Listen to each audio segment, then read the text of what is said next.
Students, ये बहुत खूबसूरत सवाल है।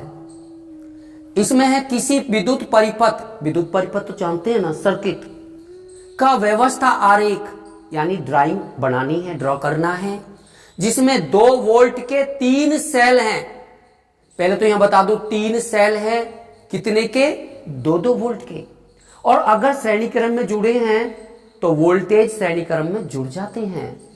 2 वोल्ट के श्रेणी क्रम में जोड़ेंगे सेलों को, एक बैटरी बनाई गई है तो क्या वोल्ट की हो गई वो, 6 वोल्ट की। तो आप सबसे पहले क्या करें, एक बैटरी बना दीजिए, ठीक है। आपने एक बैटरी बना दी है, कितनी वोल्ट की बैटरी है ये, 6 वोल्ट की, क्योंकि 2 वोल्ट के 3 सेल मिलकर एक बैटरी बना रहे हैं। एक 5 ओम प्रतिरोध, एक 8 ओम प्रतिरोध, एक 12 ओम प्रतिरोध, यानी 3 प्रतिरोधों को और एक प्लग कुंजी जिसको स्विच कहते हैं ऑन ऑफ करने वाला, इनको श्रेणी क्रम में संयोजित किया गया है, जोड़ा गया है। इसका मतलब यह हो गया, आप लिख सकते हैं यहां पर एक कितने ओम का, एक कितने का बता दीजिए, एक 5 ओम का प्रतिरोध, दूसरा क्या है 8 ओम का, बोल दीजिए, तीसरा क्या है कितने का, 12 ओम का प्रतिरोध। तीनों प्रतिरोधों को श्रेणी क्रम में जोड़ दिया गया है। श्रेणी क्रम में कैसे जोड़ते हैं वो हम आपको पिछली वीडियोस में बता चुके हैं।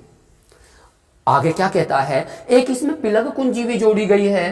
प्लग कुंजी का चिन्ह ऐसा होता है, इसको कैसे व्यक्त करते हैं, यह प्लग कुंजी क्या होती है, धारा के प्रभाव को जोड़ता है और काटता है, यानी स्विच है, इसे ऑन करेंगे तो करंट बहेगी, अगर इसको स्विच ऑफ करेंगे तो करंट रुक जाएगी। बिल्कुल उसी तरीका से जैसे आप स्विच ऑन करते हैं तो बल्ब जलता है, और अगर आप स्विच ऑफ करते हैं तो बल्ब बुझ जाता है, क्योंकि करंट का जो प्रवाह है, करंट बहने का रास्ता ब्लॉक हो जाता है। इसके बाद हम यहां तक आए, कुंजी, ये तीनों प्रतिरोध, ये बैटरी और ये प्लग कुंजी सारे के सारे कौन से क्रम में हैं, श्रेणी क्रम में। अब आगे कहता है कि विद्युत धारा मापने के लिए अमीटर कहां लगाएं, अमीटर लगाइए, और अमीटर क्या नापता है, विद्युत धारा को नापता है, और अमीटर को हमेशा श्रेणी क्रम में जोड़ा जाता है, क्योंकि श्रेणी क्रम में विद्युत धारा का मान नियत रहता है, समान रहता है।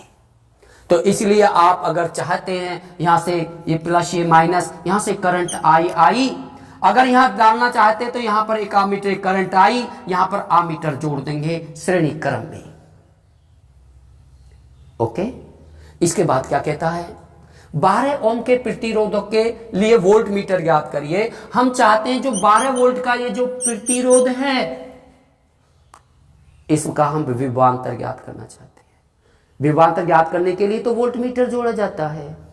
अगर हम चाहते हैं 12 ओम के लिए वोल्ट मीटर लगाना चाहते हैं तो वोल्ट मीटर को समांतर क्रम में जोड़ा जाता है, इसलिए 12 ओम के दोनों सिरों पर यहां पर वोल्ट मीटर लगा देंगे। वोल्ट मीटर क्या करेगा, विभवांतर ज्ञात करेगा। देखो यहां पे मैंने ये चीज दे दी कि वोल्ट मीटर लगाओ 12 प्रतिरोध पर, तो 12 प्रतिरोध के दोनों सिरों पर पैरेलल में यानी समांतर क्रम में वोल्ट मीटर जोड़ दीजिए। इसके बाद आपका ये सर्किट पूरा हो गया। आपसे कहता था ना सवाल वाला कि आप विद्युत इसके लिए एक आरेख बनाइएगा, अभी लिखा था, जिसमें ये जोड़े एक प्लग कुंजी जोड़ेगी, संयोजित की, धारा मापने के लिए अमीटर लगाया, इसका लिए एक व्यवस्था आरेख बना दिया। ये व्यवस्था आरेख कहा गया, यानी चित्र बना देना, व्यवस्था आरेख कहा गया। बोलो ओके, यहां तक सही है ना। अब आगे क्या कहता है, ये जो अमीटर है और ये वोल्ट मीटर है, इसके पाठ्यांक बताओ। पाठ्यांक को कहते हैं रीडिंग बताओ। जैसे आपके घर में मीटर होता है तो उसमें एक रीडिंग आती रहती है, उसी को पाठ्यांक बोलते हैं। इंग्लिश में रीडिंग कहते हैं और हिंदी में पाठ्यांक कहते हैं। तो बच्चों, हमें यहाँ आई ज्ञात करनी है, क्योंकि जो आमीटर है वो आई बताएगा। आई बताने के लिए क्या फॉर्मूला है, ओम का नियम है V बराबर आई आर। ओके, V बराबर आई आर। में चलो यहां लिख लेता हूं V बराबर आई आर।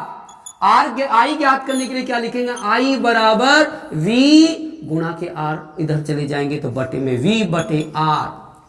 और यहां आप समझ गए, अगर आपको विभवांतर और प्रतिरोध ज्ञात है तो आप आई ज्ञात कर सकते हो।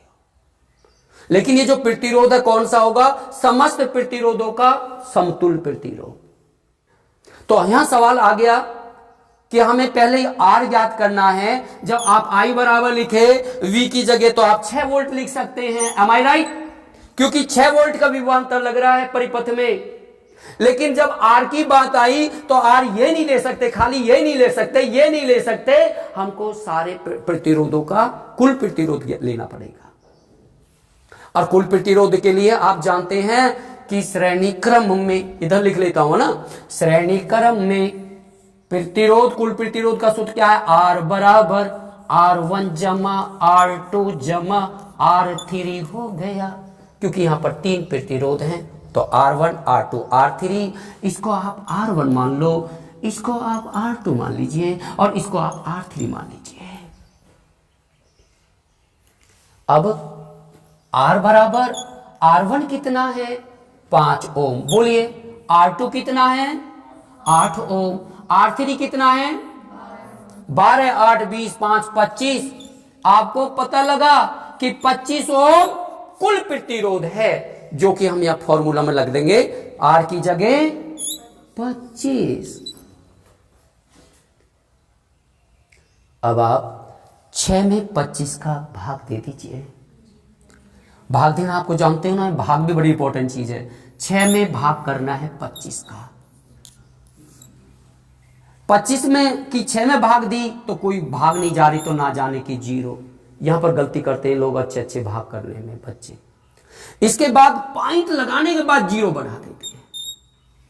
लेकिन ध्यान रखना, एक बार ही पॉइंट लगता है। इसके बाद 25 दूनी 50 हो गया, घटाने पर 10 बचा।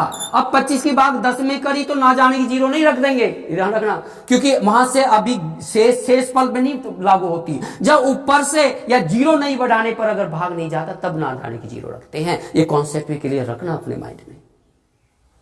आप फिर एक 0 बढ़ा लें, 25 चौका 100। आपने देखा कि यहां पर I बराबर लिख सकते हैं, कितना आया, 0.24 एम्पियर। ये 0.24 एम्पियर क्या है, आमीटर का पाठ्यांक, आमीटर का रीडिंग। क्योंकि ये जो बहने वाली करंट को ये आमीटर बता रहा है। अब दूसरी बात है कि हम इस वोल्ट मीटर का पाठ्यांक ज्ञात करें, और इसका पाठ्यांक ज्ञात करने के लिए आप जानते हैं V बराबर आई आर। V बराबर I तो यही काम करेगी। 0.24 एम्पियर धारा यहां भी है, यहां भी है, यहां भी है, यहां भी है, यहां भी है, यहां भी है, क्योंकि श्रेणी क्रम में धारा का मान नियत रहता है, समान रहता है। इसलिए आप लिख दीजिए I की जगह 0.24 गुना R कौन सा होगा, आप सोच के बताओ। R कितना लोगे यहां पर, शाबाश, ताली, वेरी गुड। क्योंकि ये जो R है ना, ये R3 लेना है, क्योंकि वोल्ट मीटर केवल 12 ओम पे लगा हुआ है। हमें इनसे मतलब नहीं है, 12 पे लगा है वोल्ट मीटर, हमें 12 ओम पर कितना विभवांतर लग रहा है ये ज्ञात करना है। तो आप यहां पर R3 का वैल्यू कितना लेंगे, 12 ओम, एम आई राइट। V बराबर, अब 24 की गुणा 12 में करनी है, 0.24 में 12 की गुणा कर दीजिए। और बेटा आप लोग जानते हो कि जब भी पॉइंट की गुणा हो ना, पहले तो पॉइंट को दिमाग में मत रखो, सादा गुणा करो। आपको 20 तक पहाड़े भूल जाते हैं बड़ी क्लासेस के लोग, 10 तक के तो पक्के याद रखिएगा, क्योंकि अगर 10 तक भी भूल गए तो फिर तुम्हारा कोई उपाय नहीं है भाई। तो आप क्या करेगा, आप एक एक की गुणा करें, 2 चौक 8, 2 दूनी 4, पॉइंट से मतलब नहीं है, फिर एक की गुणा करो, एक यहां से छोड़कर, 1 चौका 4, 1 दूनी 2 बटे, फिर यहां 8 का 8, 4 4 8 हो गया, 2 हो गया, 288 उत्तर आया। अब इसमें पॉइंट की बात करोगे, पॉइंट में ये गणित है, पॉइंट में आप देखते हैं कि पॉइंट के दाईं तरफ कितने अंक हैं टोटल। 12 में तो कोई पॉइंट नहीं है ना, पॉइंट यहां नहीं है तो ये कुछ नहीं है, यहां पे तो यहां कुछ नहीं है, लेकिन यहां पॉइंट के बाद 2 अंक है, 1 2, जो उत्तर है वो दाईं तरफ से 2 अंक छोड़कर पॉइंट लगा देंगे, 2.88। Am I right? तो आप लिख सकते हैं, यहां भी बहुत लोग गलती करते हैं, v बराबर आ गया 2.88। कुछ लोग यहां ही छोड़ देते हैं करके, तब भी एक नंबर आपका कुछ ना कुछ नंबर कट जाएगा, क्योंकि विभवांतर का मात्रक क्या होता है, वोल्ट। आपको यहां वोल्ट भी लिखना पड़ेगा। और आप कह सकते हैं कि जो 12 ओम का प्रतिरोध है, इसमें 2.88 वोल्ट का विभवांतर लग रहा है, और जो करंट वैल्यू, इसलिए इस वोल्ट मीटर का पाठ्यांक रीडिंग 2.88 वोल्ट आएगा। और यहां आमीटर के बारे में हम बता चुके हैं। Thank you for watching my video.